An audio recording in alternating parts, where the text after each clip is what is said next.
आज के अखबार के फ्रंट पेज की पहली खबर यह है कि 5 अलग अलग स्थानों पे ट्रेन को पलटाने की साजिश हुई है। कानपुर में हुई है, भटिंडा में हुई है, बुरहानपुर में हुई है, मिर्जापुर में हुई है, रामपुर में हुई है। दूसरी खबर यह है, मथुरा में शिक्षा का लालच देके, अच्छे स्कूल में एडमिशन का लालच देके और विदेश में नौकरी का लालच देके धर्मांतरण कराया गया। नेपाल के बॉर्डर पे मदरसों में 2500 जिहादी तैयार हो रहे हैं। मैं बार बार कह रहा हूं, हम जिस गति से विकास कर रहे हैं उससे 10 गुने स्पीड से हम विनाश की तरफ जा रहे हैं। 10 गुने स्पीड से, जिस स्पीड से हम हाईवे बना रहे हैं, एयरपोर्ट बना रहे हैं, बुलेट ट्रेन बना रहे हैं, रेलवे बना रहे हैं, उससे 10 गुने स्पीड से हम बर्बादी की तरफ भी जा रहे हैं। हमने वो जो कुछ नहीं सोचा था वो सब कुछ होगा अगर हमने नियम कानूनों को नहीं बदला। भारत की समस्याओं का मूल कारण है न शिक्षा में संस्कार है, न कानून का खौफ है। भारत में मदरसे चल रहे हैं, वो भारत की संस्कृति को नहीं बढ़ा रहे हैं, वो केवल भारत के खिलाफ जहर घोल रहे हैं। बार बार ट्रेन पलट रही है, ट्रेन पे पत्थर रखा जा रहा है क्योंकि कानून का खौफ नहीं है। आज तक जिन लोगों ने ट्रेन की पटरियों पे लोहे का टुकड़ा रखा, न उनके ऊपर एनएसए लगा, न उनके ऊपर यूएपीए लगा, न उनकी 100% संपत्ति जब्त हुई, न उसमें किसी को आजीवन कारावास हुआ, न किसी की नागरिकता खत्म हुई। आज की डेट में लाखों लोगों को कन्वर्ट कर दिया गया है, पर हर दिन हजारों लोगों का कन्वर्जन हो रहा है, लेकिन किसी भी धर्मांतरण कराने वाले जिहादी और मिशनरी की न 100% संपत्ति जब्त हुई, न उसकी नागरिकता खत्म हुई, न उसको आजीवन कारावास हुआ। जितने भी धर्मांतरण करा रहे हैं मिशनरी और जिहादी, न उनके ऊपर एनएसए लग रहा है, न उनके ऊपर यूएपीए लग रहा है, न उनके ऊपर वेजिंग वॉर की धारा लग रही है, न उनके ऊपर गैंगस्टर एक्ट लग रहा है, न उनके ऊपर देशद्रोह की धारा लग रही है। ऐसा कोई दिन नहीं जिस दिन 1000-2000 घुसपैठिए भारत में नहीं आ रहे, नेपाल के रूट से या बांग्लादेश के रूट से। लेकिन आज तक किसी भी घुसपैठिए के ऊपर न एनएसए लगा, न यूएपीए लगा, न वेजिंग वॉर लगा, न गैंगस्टर एक्ट लगा, न देशद्रोह लगा। आज तक किसी भी घुसपैठिए और उसके मददगार की न 100% संपत्ति जब्त हुई, न नागरिकता खत्म हुई, न आजीवन कारावास हुआ। तो खौफ पैदा कैसे होगा? अगर भारत को बचाना है तो सबसे पहले ये राइट टू एजुकेशन को हमें बदल के राइट टू इक्वल एजुकेशन लागू करना पड़ेगा। भारत को बदलना, अगर हमें बचाना है तो सबसे पहले हमें धर्म और रिलीजन के अंतर को स्पष्ट करना होगा। सारे मजहब एक समान नहीं होते, मजहब ही आपस में नफरत सिखाते हैं, इसको समझना पड़ेगा। धर्म जोड़ता है, रिलीजन तोड़ता है, ये हमें स्कूलों में बताना पड़ेगा। दुर्भाग्यवश भारत के संविधान की शपथ लेने वाले माननीय सांसदों, विधायकों, मंत्रियों और इवन हाई कोर्ट और सुप्रीम कोर्ट के जजों को भी धर्म और रिलीजन का अंतर नहीं पता। मेरी पीआईएल चल रही धर्म और रिलीजन के ऊपर, उसमें मैंने 20 अंतर बताया धर्म और रिलीजन में अंतर। और पहला जो सबसे मुख्य अंतर यह है कि धर्म जोड़ता है, रिलीजन तोड़ता है। दुर्भाग्यवश हम सारे रिलीजन को एक समान मानते हैं, और उसका मूल कारण यह कि न तो हमारे सांसदों, विधायकों, मंत्रियों ने, जजों ने भगवत गीता पढ़ी और न उन्होंने बाइबल कुरान पढ़ा। तो उनको लगता है कि जैसे भगवत गीता है वैसे बाइबल कुरान है, जबकि दोनों इनमें जमीन आसमान का अंतर है। भगवत गीता धार्मिक ग्रंथ है, बाइबल और कुरान रिलीजियस बुक है। संविधान का आर्टिकल 28 ये कहता है कि आप रिलीजियस किताब नहीं पढ़ाओगे।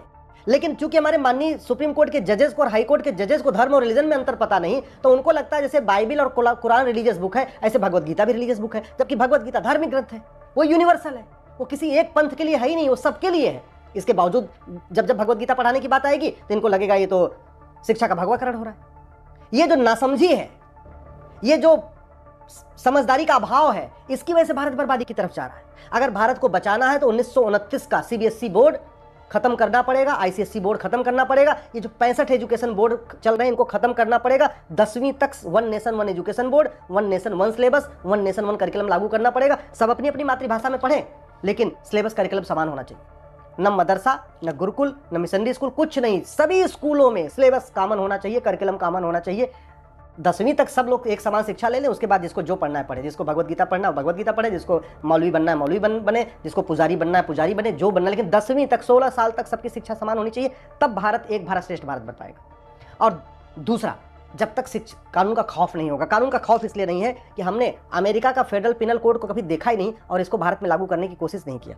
ये जो भारतीय न्याय संहिता बनी है ना, ये ठीक है, पहले से बेटर है, लेकिन ये अमेरिका के फेडरल पिनल कोड के टक्कर की नहीं है। ये जो हम 50 कानूनों का मकर जाल लेके चल रहे हैं, इसको हमें बदलना पड़ेगा। जैसे गुलामी की शिक्षा बदलना पड़ेगा, ऐसे ही गुलामी की पुलिस व्यवस्था बदलनी पड़ेगी, गुलामी की दंड व्यवस्था बदलनी पड़ेगी, गुलामी की न्याय व्यवस्था बदलनी पड़ेगी, गुलामी की प्रशासनिक व्यवस्था बदलनी पड़ेगी और जस्टिस विद इन ईयर लागू करना पड़ेगा, तभी भारत बच पाएगा। भाई आप ये देखो, एक कन्वर्टेड हिंदू ने 5 हिंदू नाम से आधार बनवा लिया, और किस लिए बनवाया? पेपर में निकला हुआ है, केवल हिंदू लड़कियों को फंसाने के लिए। अब पूरे देश में खेल चल रहा है, घुसपैठिए जितने आ रहे हैं वो भी सारे हिंदू नाम से बनवा रहे हैं। पहले वो अपने असली नाम से बनवाते थे, अब 2014 के बाद थोड़ा टाइम बदल गया, बीजेपी के शासन आ गया, अब वो हिंदू नाम से बनवा रहे हैं। जिससे उनके ऊपर कोई डाउट ना हो, और लफ्ज़ जिहाद उससे कर रहे हैं। क्यों कर रहे हैं? क्योंकि फर्जी आधार बनाना और फर्जी आधार बनवाना गंभीर अपराध नहीं है। ये घुसपैठिए हिंदू नाम से ड्राइविंग लाइसेंस बनवा रहे हैं, क्योंकि फर्जी आधार बनाना और फर्जी ड्राइविंग लाइसेंस बनाना बनवाना गंभीर अपराध नहीं। फर्जी राशन कार्ड बनाना और बनवाना गंभीर अपराध नहीं। फर्जी बर्थ सर्टिफिकेट बनाना और बनवाना गंभीर अपराध नहीं। फर्जी वोटर आईडी बनाना और बनवाना गंभीर अपराध नहीं। फर्जी निवास प्रमाण पत्र बनाना और बनवाना गंभीर अपराध नहीं। कानून नहीं बदलेंगे, फर्जी आधार बनते रहेंगे। भारत के लोग गद्दारी कर रहे हैं देश के साथ 2-2 हज़ार रुपए में। उनको 2,000 रुपए मिल जाए, उसके बाद वो ये आंख बंद करके आधार बना रहे हैं, आंख बंद करके राशन कार्ड बनवा रहे हैं, आंख बंद करके ड्राइविंग लाइसेंस बना रहे हैं। वो घुसपैठिया हो, रोहिंग्या हो, बांग्लादेशी, कोई फर्क नहीं पड़ता। इसलिए भ्रष्टाचार को पहले देशद्रोह घोषित करना पड़ेगा। भ्रष्टाचार को राष्ट्र की सुरक्षा के लिए खतरा घोषित करना पड़ेगा। भ्रष्टाचार को देश की एकता अखंडता के लिए खतरा घोषित करना पड़ेगा। भ्रष्टाचार को सबसे बड़ा देशद्रोह घोषित करना पड़ेगा। ये जो घूसखोरी है और भ्रष्टाचार है, इसको हमें संगठित अपराध घोषित करना पड़ेगा। जितनी सजा बलात्कारियों को मिलती है, उससे ज्यादा सजा हमें भ्रष्टाचारियों को देना पड़ेगा, अगर हम भारत को बचाना चाहते हैं। क्योंकि भारत के जितने खतरे हैं, धर्मांतरण हो रहा है कालाधन हवाला के जरिए। भाई ये कन्वर्ट कर रहे थे ना मथुरा में, एक तो एडमिशन की लालच, विदेश में नौकरी की लालच, और तीसरा पैसे की लालच। पैसा कहां से आ रहा है? जो भारत के अंदर ब्लैक मनी जनरेट हो रही है, वो पैसा आ रहा है, धर्मांतरण में काम आ रहा है। जो खाड़ी देशों से हवाला के जरिए आ रहा है पैसा, वो भी धर्मांतरण में यूज हो रहा है। जो वेस्ट कंट्री से FCRA के जरिए आ रहा है, वो भी धर्मांतरण के लिए यूज हो रहा है। तो जब तक एक भी कांग्रेसी कानून भारत में है और जब तक एक भी अंग्रेजी कानून भारत में है, भारत को बचाना नामुमकिन है। मैं 100% कह रहा हूं नामुमकिन है। भारत को बचाना है तो 100% आपको अंग्रेजी कानून और कांग्रेसी कानून खत्म करने पड़ेंगे। क्यों?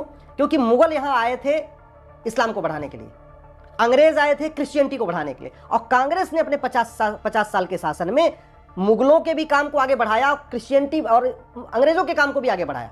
कांग्रेस ने जितने नियम कानून बनाए हैं, उसमें एक भी नियम कानून सनातन धर्म को मजबूत करने, सनातन धर्म को प्रचार प्रसार करने के लिए बनाया ही नहीं। कांग्रेस ने जितने भी कानून बनाए हैं, या तो भ्रष्टाचार को बढ़ाने के लिए बनाए हैं, या तो लैंड जिहाद बढ़ाने के लिए बनाए हैं, या तो लफ्ज़ जिहाद बढ़ाने के लिए बनाए हैं, या तो उन्होंने तुष्टीकरण को बढ़ाने के लिए बढ़ाया है। जितने भी कांग्रेस ने कानून बनाया, या तो जातिवाद का जहर बढ़ाने के लिए, भाषावाद का जहर बढ़ाने के लिए, क्षेत्रवाद का जहर बढ़ाने के लिए, माओवादियों के हक में, नक्सलियों के हक में कांग्रेस ने जितने भी कानून बनाए हैं, या तो क्रिश्चियंस को फायदा पहुंचाने के लिए, या तो जिहादियों को फायदा पहुंचाने के लिए। एक भी अगर कांग्रेसी कानून छूटा, भारत नहीं बच सकता। एक भी अंग्रेजी कानून छूटा, भारत नहीं बच सकता। भारत को बचाने का एक ही तरीका है, गुलामी की शिक्षा व्यवस्था बदली जाए, गुलामी की पुलिस व्यवस्था बदली जाए, गुलामी की न्यायिक व्यवस्था बदली जाए, गुलामी की प्रशासनिक व्यवस्था बदली जाए, गुलामी की टैक्स व्यवस्था बदली जाए, गुलामी की व्यापार व्यवस्था बदली जाए, जनसंख्या नियंत्रण के लिए कठोर कानून बने, धर्मांतरण नियंत्रण के लिए कठोर कानून बने, घुसपैठ नियंत्रण के लिए कठोर कानून बने, घुसपैठियों और धर्मांतरण कराने वालों के मददगारों के खिलाफ कठोर कानून बने। जब तक भारत में अश्लीलता नियंत्रण के लिए कठोर कानून बने, ड्रग स्मगलिंग, क्योंकि भारत को बर्बाद करने के लिए और बहुत बढ़िया आजकल तरीका है, अश्लीलता फैलाई जा रही है और ड्रग खूब फैलाई जा रही है। क्यों? क्योंकि कानून घटिया है। उपाय कानून है। मैं आपको कह रहा हूं, 200 जिलों में हिंदू खत्म हो चुके हैं। 6000 तहसील में से 1500 तहसीलों में हिंदू खत्म हो चुके हैं। 9 राज्यों में हिंदू खत्म हो चुके हैं। आपने जो कल्पना नहीं किया होगा ना, वो सब कुछ होगा अगर नियम कानून नहीं बदले। और जिन नेताओं के आप भरोसे बैठे हुए हैं, ये 15 से 20 साल के बाद आपके बच्चों को बचाने नहीं आएंगे। और आपके बच्चों के साथ वही होगा जो अभी बांग्लादेश में हो रहा है। आपके बच्चों के साथ वही हो रहा होगा जो कश्मीर में हुआ 1990 में। आपके बच्चों के साथ वही होगा जो 1947 में हुआ था सिंध कराची के लोगों के साथ। संभल जाइए, दल गुलामी छोड़ दीजिए, कठोर